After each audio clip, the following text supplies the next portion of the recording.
J'ai senti la présence de Dieu dans cette réunion durant la louange. Et je ne sais pas si vous l'avez senti. Mais à un certain moment donné, la présence de Dieu est venue tellement forte et j'avais une parole qui venait sur mon cœur que je n'ai pas dite parce que je me suis dit de toute façon, je vais avoir l'occasion de la dire lorsque je vais m'avancer ou de toute façon, ça faisait partie presque de ma prédication, mais que Dieu nous disait qu'il a payé le gros prix pour notre liberté.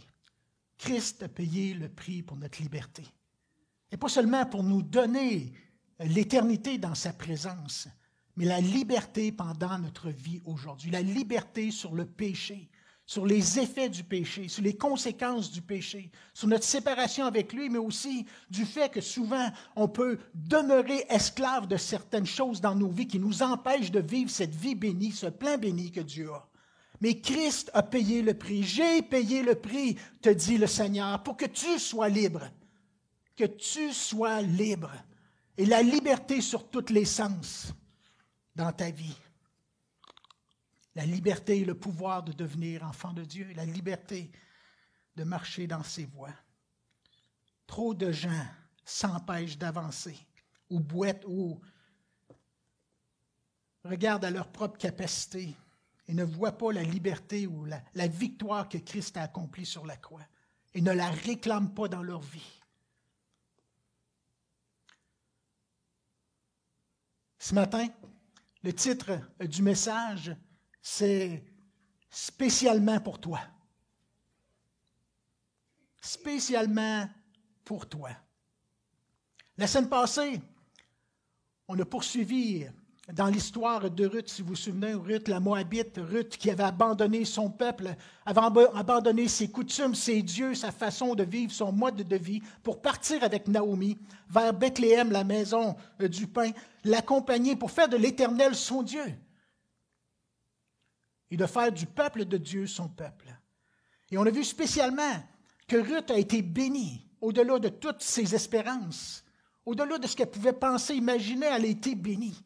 Elle ne savait pas ce qui était devant elle, mais fidèlement, elle a avancé, elle a été bénie. Et quand elle a vu la bénédiction, quand elle a vu Boaz lui porter attention comme ça, elle a rendu grâce. Elle a donné gloire à Dieu. Elle a démontré sa reconnaissance. Et ça, c'est le fruit de l'humilité. L'humilité devant tout ce que Dieu fait. Devant tout ce que Dieu fait. Comme ce matin, on l'a fait au travers le fait qu'on a souligné le 10e anniversaire de l'Église. Et souvent, l'accent est mis sur l'ouvrier, le pasteur qui est en vue, celui qui apparaît sur les vidéos, celui qui prêche le dimanche matin. Mais s'il serait seul, il ne pourrait rien faire. C'est un corps conduit par le Seigneur et chacun, selon ses dons, se met à son service. Et il faut donner gloire à Dieu. Bien sûr, ça fait du bien de voir une certaine reconnaissance, que les gens reconnaissent les efforts qu'on a portés, que les gens ont faits.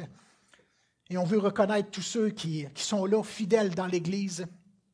Mais au travers de tout ça, on veut reconnaître la fidélité de Dieu qui nous a sauvés, qui nous a changés, qui nous a remplis de son Saint-Esprit, qui nous a transformés pour être capables d'être à son service dans le corps à quelque part. Merci Seigneur. Nous aussi, on est reconnaissants pour tout ce qu'il a fait, son soutien, sa provision. Même en temps difficile comme on l'a partagé au travers le partage de Manon ou de celui de Régent, comment Dieu nous a soutenus au travers de cette crise. Je rends grâce à Dieu, la provision, la providence de Dieu nous a accompagnés et nous accompagne encore. Dieu a des plans qui sont devant nous. Il va nous accompagner encore pour les œuvres préparées d'avance, afin qu'on puisse simplement marcher dans ses œuvres et que lui, par sa grâce, les accomplisse au travers de nos vies. Spécialement conçu pour toi, spécialement conçu pour cette Église. Et bien sûr, tout ce que Dieu veut faire au travers de cette Église, c'est avec votre participation dans la foi. La foi qui comprend souvent la persévérance et la patience. Ça, on en a besoin. Ruth a reçu la bénédiction au-delà de ses espérances. L'Éternel aussi, en plus de la bénir personnellement, avait un plan merveilleux au travers de sa vie. au travers de sa vie. Et vous connaissez l'histoire, sinon je vous invite à la lire. Mais dans le livre de Ruth, ça nous dit au verset 10, « Alors elle tomba sur sa face, se prosterna contre terre, et elle dit, « Comment ai-je trouvé grâce à tes yeux, pour que tu t'intéresses à moi qui suis une étrangère? » Et c'était une étrangère. Comme nous, pécheurs, on était étrangers.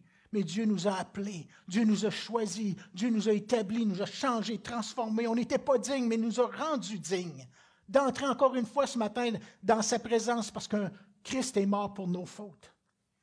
Et bien sûr, en les reconnaissant le sacrifice de Christ, demandant pardon, bien sûr, on peut avoir accès à cette présence de Dieu, la bénédiction qui est devant nous. Verset 13 qui nous dit que Ruth elle dit, « Oh, que je trouve grâce à tes yeux, mon Seigneur, car tu m'as consolé. Tu as parlé au cœur de ta servante et pour moi. Pourtant, je ne suis pas, moi, comme l'une de tes servantes. » En Jésus, on trouve cette grâce. En Jésus, on trouve cette nouvelle vie. En Jésus, on bénéficie de sa providence qui nous accompagne chaque jour. En lui, il aplanit le sentier de ses enfants. Il conduit ses enfants dans ce qu'il y a de mieux pour eux. Pour que leur vie porte du fruit, oui, personnellement, mais aussi pour que leur vie puisse porter du fruit à sa gloire. Le chant est extraordinaire ce matin, te donner gloire. Oui, nous te chantons gloire. Et peut-être qu'on pourrait refaire ce chant-là à la fin. Je trouvais ça tellement bénissant. Oui, te donner gloire. Nous te rendons gloire pour ce que tu as fait. Et bien sûr, Dieu a des œuvres spécialement conçues pour chacune de nos vies. Dans Jean 15, verset 16, Jésus dit à ceux qui le suivaient, « Ce n'est pas vous qui m'avez choisi,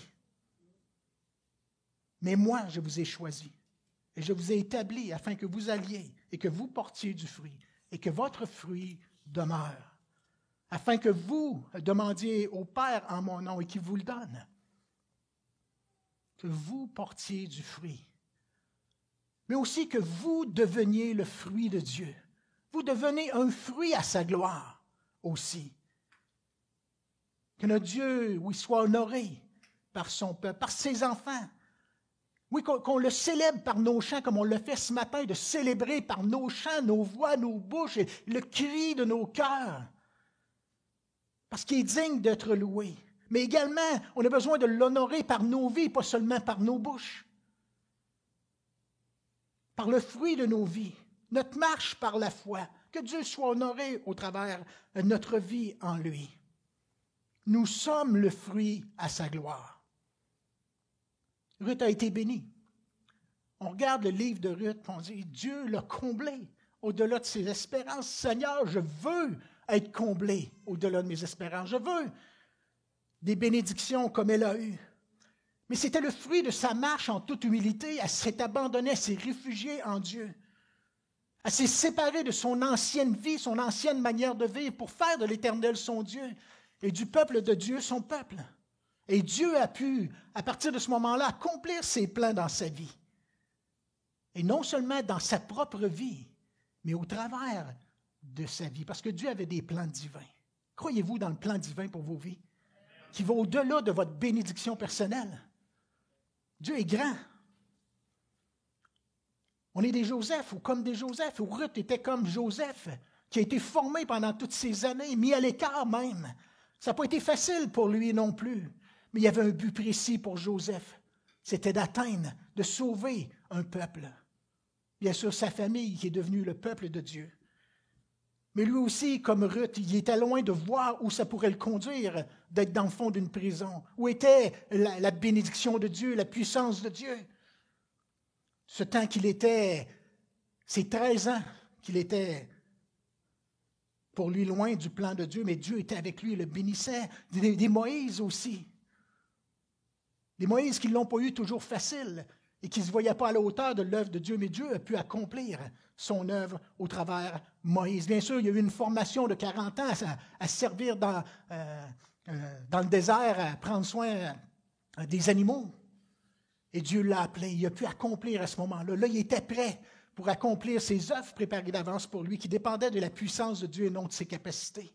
Il y a des pierres aussi, des pêcheurs de poissons, des gens qui allaient à la pêche, peut-être un peu moins d'instruction. Mais Dieu a choisi Pierre, l'a façonné. Il a reçu les capacités au-delà de ce qu'il pouvait imaginer et penser. Lorsqu'il était rempli du Saint-Esprit, Pierre a pu accomplir de grandes choses au nom du Seigneur Jésus. Bien sûr, ça n'a pas été toujours facile pour lui et Jésus a dû le descendre parfois de son piédestal. Paul, le persécuteur de l'Église, le persécuteur des chrétiens, comment Dieu s'est révélé à lui aussi et a pu en faire un instrument pour sa gloire. Paul est devenu le fruit de la gloire de Dieu qui porte encore son fruit dans nos vies cette semaine. Cette semaine qui vient, pendant tous ces 2000 ans, Paul a été le fruit de Dieu au travers de la vie des chrétiens, des églises, au travers de son enseignement, sa fidélité, au travers de ce que le Saint-Esprit a fait au travers de sa vie. Bien sûr, c'est Dieu derrière ça. La gloire revient à Dieu. Mais on a aussi tous les chrétiens qu'on n'a pas les noms depuis 2000 ans, qui ont servi fidèlement, qui ont donné leur vie pour l'œuvre de Dieu, simplement servir en toute humilité, et parfois même sont morts à cause de leur foi. Tous ces gens-là sont comme des Ruth que Dieu a conduits dans son plan. Bien sûr, ils se reposent dans la gloire de notre Dieu, mais ça n'a pas été toujours facile pour eux. Et aujourd'hui, on a ceux qui humblement décident, eux aussi, de servir, de suivre Dieu, de servir Dieu par une foi qui est patiente, persévérante, en toute humilité, lui rendant gloire.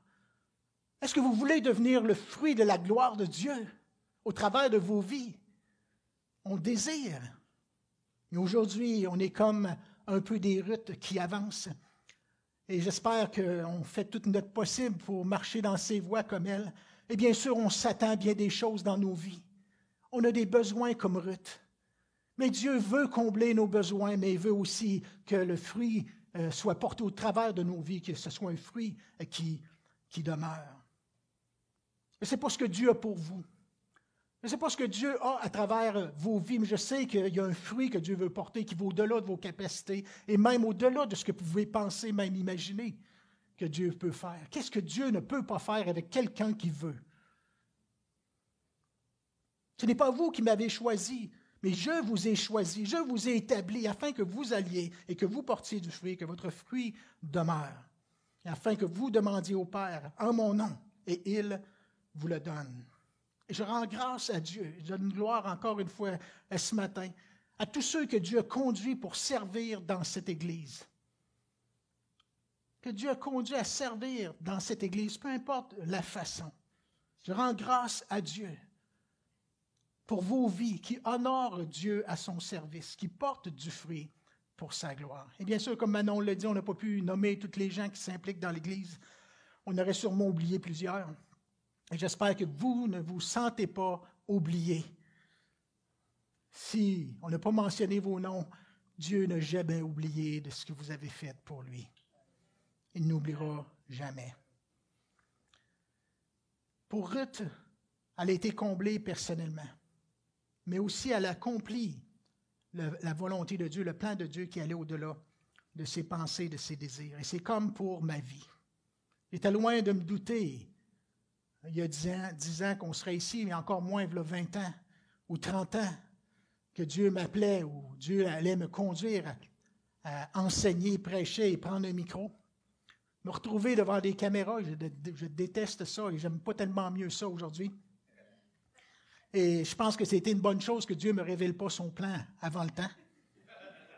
Peut-être que je me serais sauvé comme Jonas. On va en parler de Jonas la semaine prochaine, possiblement. Mais Dieu avait des plans comme ça qui dépensaient de ses capacités pour ma vie, mais comme il veut le faire pour vos vies aussi. Il veut le faire pour vos vies aussi, et il le fait.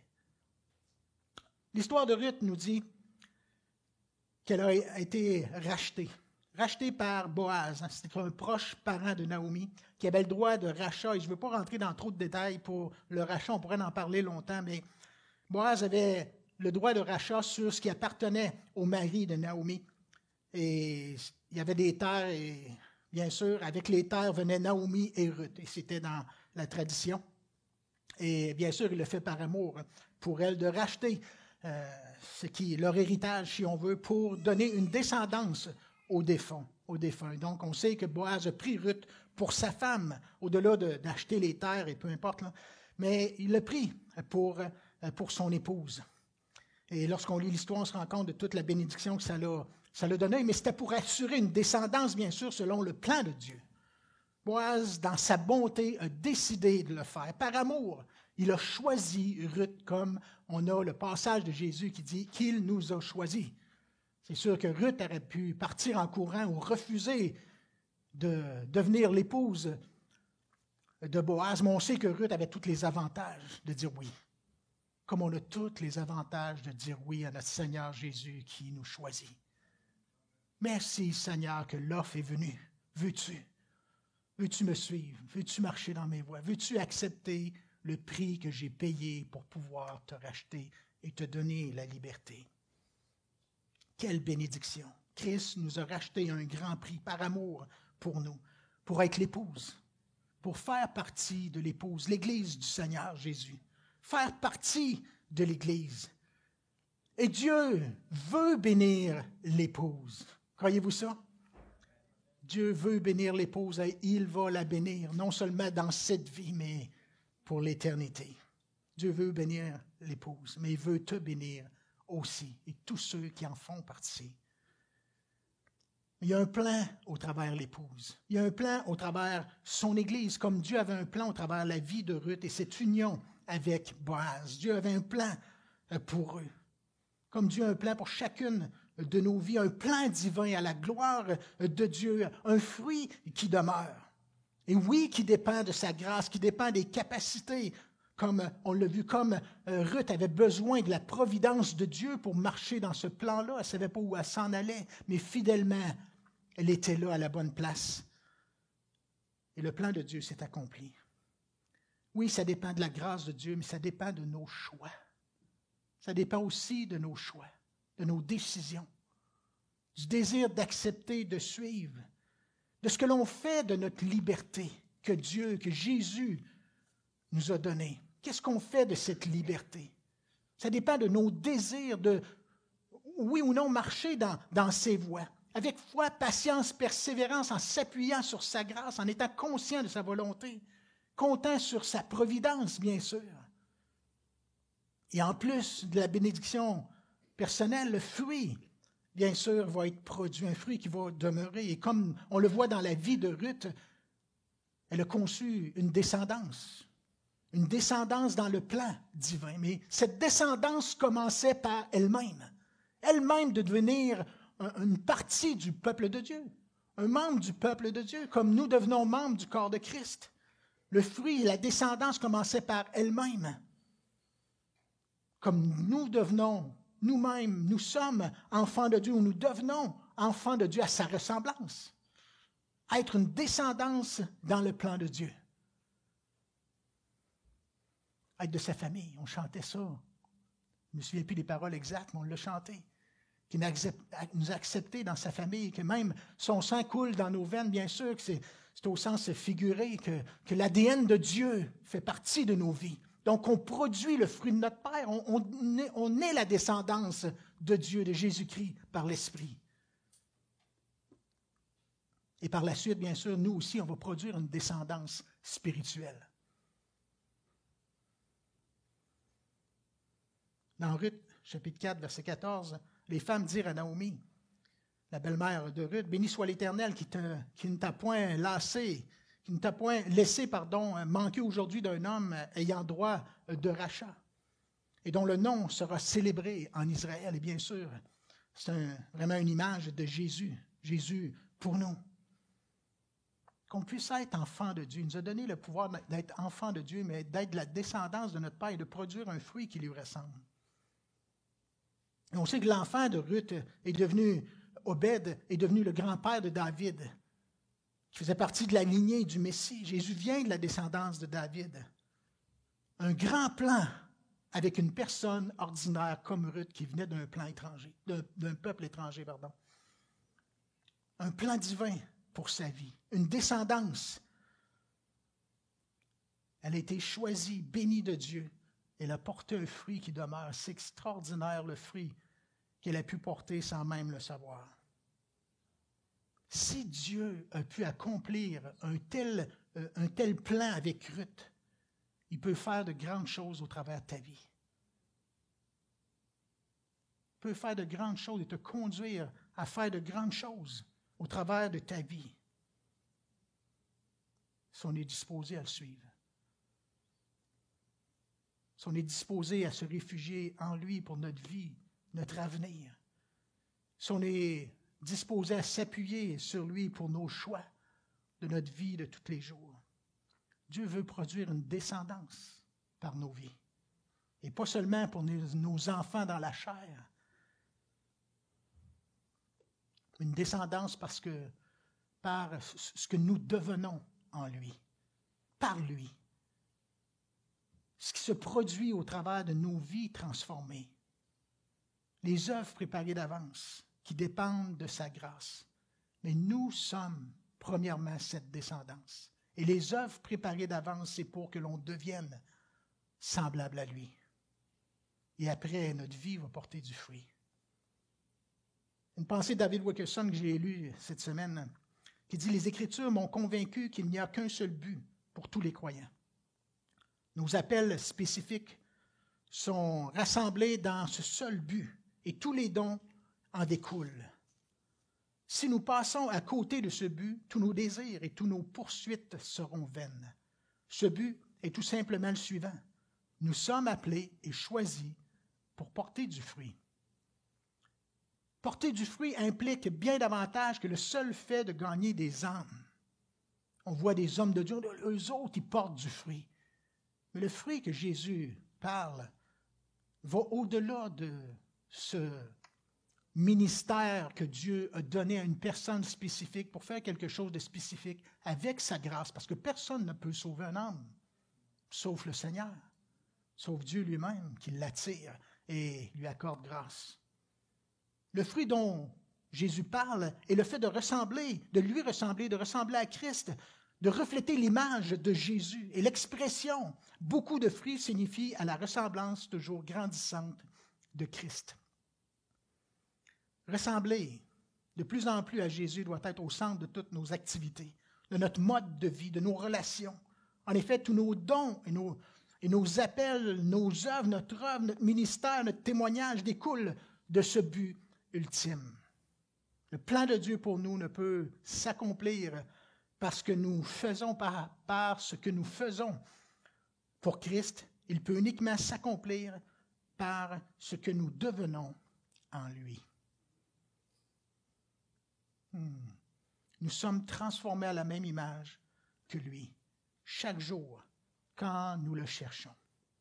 Dieu crée en nous une descendance qui va nous conduire à être cette œuvre préparée d'avance.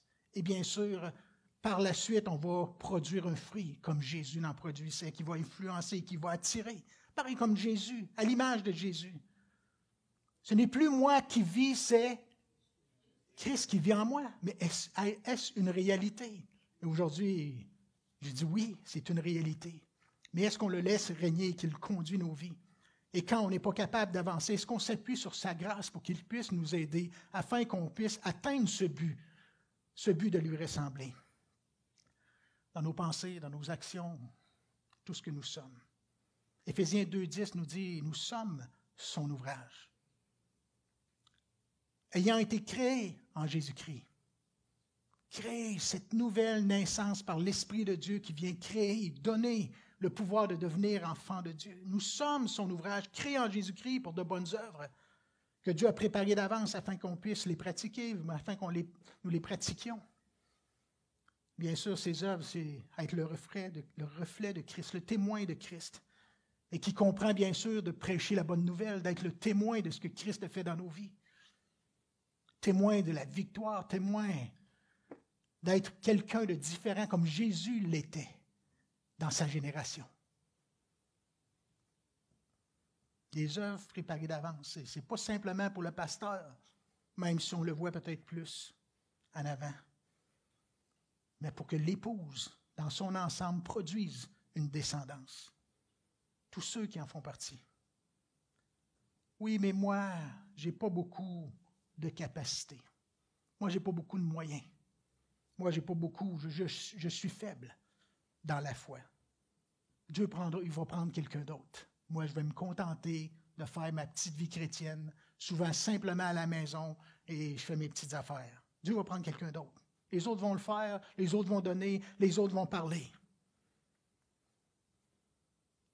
Ruth a servi et la bénédiction est venue dans sa vie, en toute humilité. La providence de Dieu était sur sa vie. Elle a servi, elle a été, elle est devenue. La providence de Dieu l'a accompagnée, la grâce de Dieu était là. Et l'œuvre s'est accomplie. Mais souvent, on est empêché par notre vision humaine du plan de Dieu. Des fois, les gens ont une mauvaise image de Dieu. Souvent, les gens veulent un Dieu qui est serviteur et pas un Dieu qui règne, qui est Seigneur de leur vie, mais un Dieu serviteur. Et ça, c'est une mauvaise vision de qui est Dieu.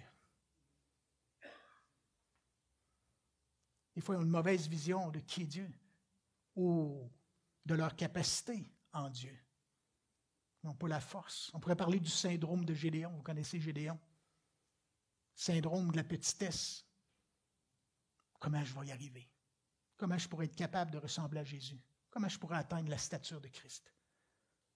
Et bien sûr, c'est en passant par la croix, comme on a la liberté, bien sûr, sur la puissance qui nous conduisait avant. Mais dans tous les domaines de nos vies, de service ou pour être, Gédéon disait, avec quoi? Avec quoi je vais être capable de faire ce que tu me demandes? Je suis le plus petit, plus faible. J'y arriverai jamais. C'est pas la peine. Tout ça. On est mieux d'abandonner. On est mieux de laisser faire. Oh Seigneur, plus tard. Les autres peut-être vont le faire ou vont être capables. Mais pas dans ma situation. Ou le syndrome de la sauterelle. Comme le peuple de Dieu devant la volonté de Dieu. Je ne serai jamais capable. J'y arriverai pas. Le peuple de Dieu devant la volonté de Dieu. De s'emparer de ce que Dieu leur donnait. De cette vie promise. Cette terre promise.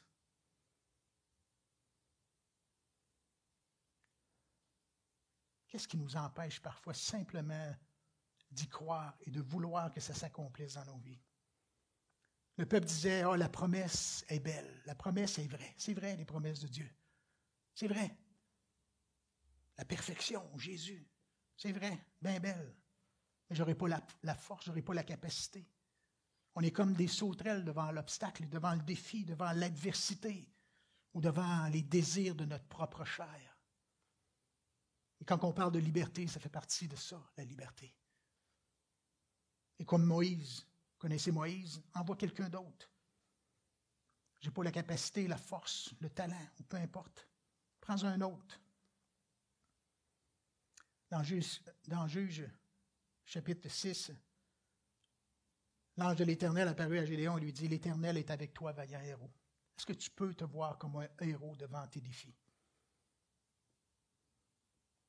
Il y a des situations où on ne le voit pas.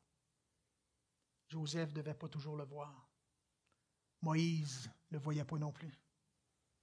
Prends quelqu'un d'autre. Pierre, lui, a dû se faire descendre un peu parce que lui, il se voyait à hauteur plus que tout le monde. Il disait, voyons, Jésus, ça ne t'arrivera pas. Je suis là. Mais lui, il a eu besoin de d'autres choses. Hein? Mais des fois, on est comme ça. L'Éternel est avec toi. Est-ce que l'Éternel est avec toi?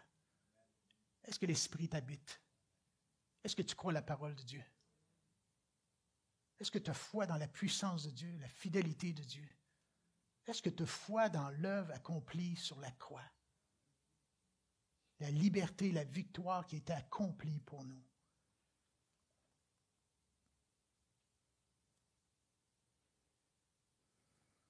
L'Éternel est avec toi, vaillant héros. Ça, c'était la vision de Dieu. La vision de Dieu qui pouvait être pour Gédéon. Quelle est la vision de Dieu pour toi? Quelle est la vision de Dieu pour ses enfants?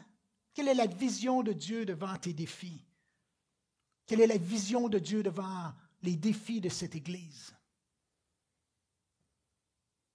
Ah, mon Seigneur, si l'Éternel est avec nous, pourquoi? Pourquoi ça arrive? Pourquoi c'est dur? Pourquoi j'ai des difficultés? Pourquoi je suis malade? Pourquoi j'y arrive pas? Pourquoi? Où sont les prodiges? Où sont les miracles qu'on voit dans la Bible? Est-ce que des fois, ça ne vous décourage pas de voir la grandeur, la puissance de Dieu dans la Bible et d'avoir l'impression qu'on est comme Ruth à glaner des épis dans un champ? Est-ce que Dieu est moins grand? Dieu a un plan. Oui, l'Éternel est avec nous. Il nous a fait monter du pays d'Égypte. Ruth aurait eu toutes les raisons d'en faire autant que Gédéon. Mais on ne le voit pas dans le livre. On voit une Ruth qui servait. Maintenant, l'Éternel nous abandonne. Non, il ne nous abandonne pas. Bien souvent, c'est nous qui se détournons de Dieu parce que Dieu ne nous abandonne pas. Dieu n'abandonne aucun de ses enfants. Il ne les oublie pas. Oui, mais on est livré à nous-mêmes. Regarde, on est seul devant nos problèmes. Si Dieu est si puissant, pourquoi il ne dit simplement pas une parole afin que tout s'accomplisse? Si Dieu est si puissant, qui est supposé l'être, pourquoi? Je suis convaincu que ça vous est déjà arrivé de vous poser des questions comme ça. Maintenant, l'Éternel nous abandonne, il nous livre. Pourquoi la situation est comme ça? J'ai prié, j'ai demandé. Oui, je crois, mais où sont les miracles? Ruth ne s'est même pas posé la question. On n'a pas dans le livre de Ruth une Ruth découragée. Permets-moi, je t'en prie, de pouvoir aller glaner dans un champ, dans le champ duquel je vais trouver grâce pour avoir un petit quelque chose à manger. Toute une attitude. Elle a fait ce qu'elle pouvait avec la force qu'elle avait, la foi, la patience et la persévérance. Elle a fait ce qu'elle pouvait avec la force qu'elle avait. Comme l'Éternel le disait à Gédéon, va avec la force que tu as. Et fais, délivre, sois vainqueur, une fois pour toutes. Va avec la force que tu as. Pas te décourager, mais va avec la force que tu as. N'est-ce pas moi qui t'envoie? N'est-ce pas ma parole? N'est-ce pas ma volonté? N'est-ce pas moi qui te le demande? Et bien sûr, on a des paroles dans la Bible et que parfois on a de la difficulté peut-être à appliquer dans nos vies, mais c'est Dieu qui nous le demande. Il va nous accorder la grâce de trouver cette liberté, de marcher dans ses voies et cette vie de paix, de bénédiction, de liberté en lui. N'est-ce pas mon désir que Dieu dit? Est-ce que l'Esprit de Dieu habite en toi? Est-ce que tu as pris la décision de faire de l'Éternel ton Dieu et du peuple de Dieu ton peuple? Est-ce que tu es né de nouveau? Est-ce que tu es mort avec Christ afin de vivre en nouveauté de vie avec lui? Seigneur, par ta grâce. L'Éternel dit, mais je serai avec toi et tu battras, tu vaincras.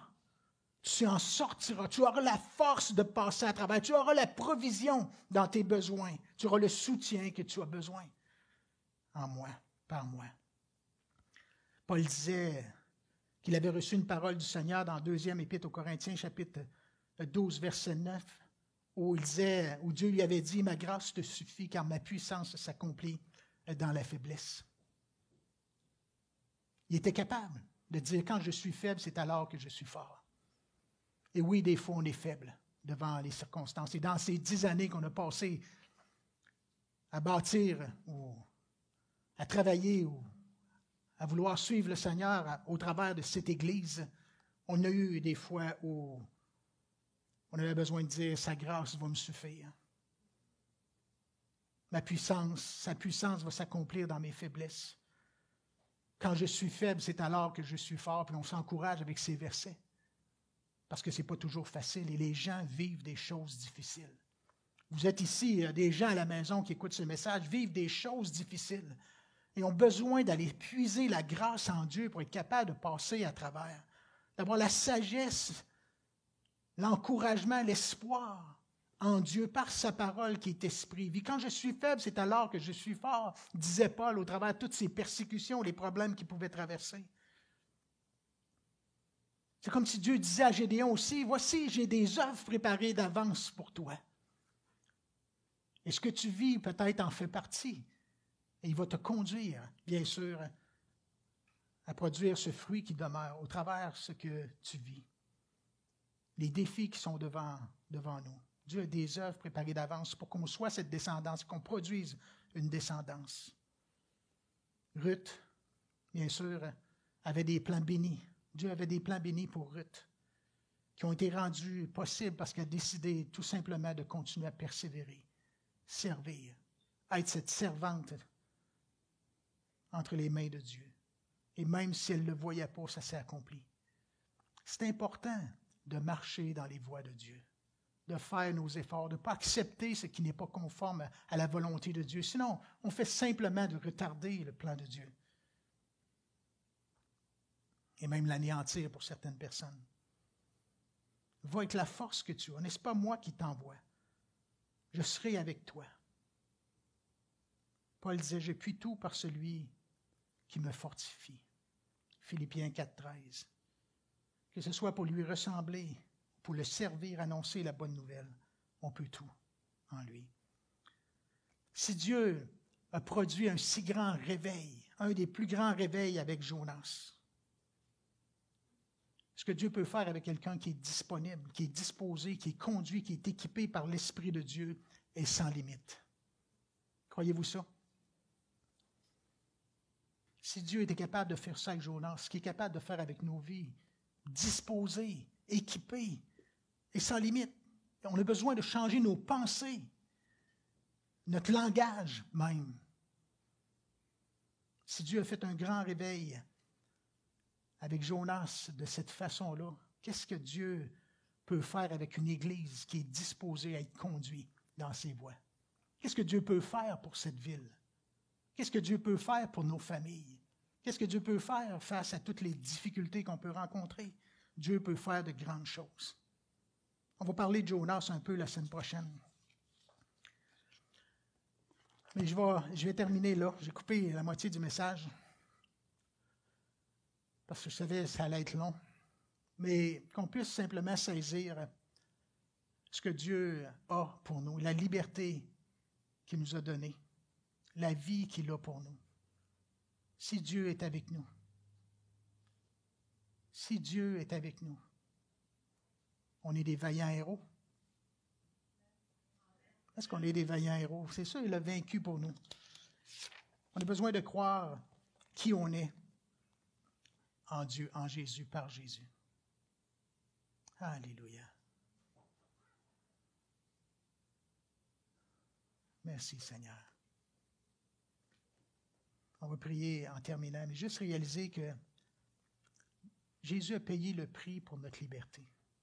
Il a payé le prix pour qu'on puisse avoir cette vie, marcher dans cette vie. Ne pas demeurer esclave de quoi que ce soit qui nous empêche de marcher dans son plan. Alléluia, qui nous prive de sa présence, qui nous prive de produire ce fruit. Alléluia. Éternel Dieu Tout-Puissant, toi qui connais toutes choses, je veux te prier, Seigneur, pour ceux qui ont besoin aujourd'hui, besoin de changer leur pensée, besoin de changer leur raisonnement face à ta volonté, face à ta parole, face au plan que tu as pour eux, Seigneur, face aux défis qui est devant eux, face à, parfois à la façon qu'on peut se voir, Seigneur, face à la tâche à accomplir, face à témoigner, Seigneur, ou face à croire en toi, Seigneur, pour être délivré de dépendance dans nos vies ou de péché dans nos vies. Ô Éternel, qu'on puisse te faire confiance, qu'on puisse se voir au travers de ta puissance, au travers de ta fidélité, au travers de la provision qui vient d'en haut, qu'on puisse réaliser qui on est en toi, Seigneur. Qu'on puisse réaliser qu'on peut tout en toi, Seigneur, que tu veux cette liberté, même si le monde est difficile, même si le monde s'égare et que les gens ont des raisonnements qui s'égarent de toi, Seigneur, garde-nous dans tes voies. Garde-nous, Seigneur, à avoir des pensées de foi, ô Éternel, et donne-nous d'être comme cette femme Ruth, Seigneur, cette femme ordinaire qui est venue d'un autre pays, d'un autre mode de vie, Seigneur, d'un autre peuple, mais qui a choisi de te suivre, de te servir, et que tu as béni, Seigneur. Et au travers de sa vie, tu as eu un plan divin pour elle. Éternel, donne-nous d'avoir cette pensée de ce que tu veux faire dans nos vies. Ce que tu peux faire, Seigneur. Donne-nous simplement chaque jour d'avoir des pensées qui se tournent vers toi, vers le désir, Seigneur, de te servir, de marcher dans tes voies en sachant que le meilleur est devant nous, Seigneur, en toi. Père de gloire, bénis encore une fois tes enfants. Bénis ceux qui sont ici, Seigneur, et bénis ceux qui sont à la maison. Et encore une fois, on veut te donner toute la gloire de ce que tu as accompli, Seigneur, dans chacune de nos vies, dans cette Église et au travers de cette Église. Et on te prie que tu puisses produire ce fruit à ta gloire, Seigneur. On a chanté que nos vies t'appartenaient. Oui, je t'appartiens, Seigneur. Viens, conduis-nous, dirige-nous, ô Dieu. Alléluia. Qu'on puisse se réjouir encore une fois du fruit de ton œuvre au travers de nos vies puis au travers de cette Église. Bénis tes enfants, Seigneur.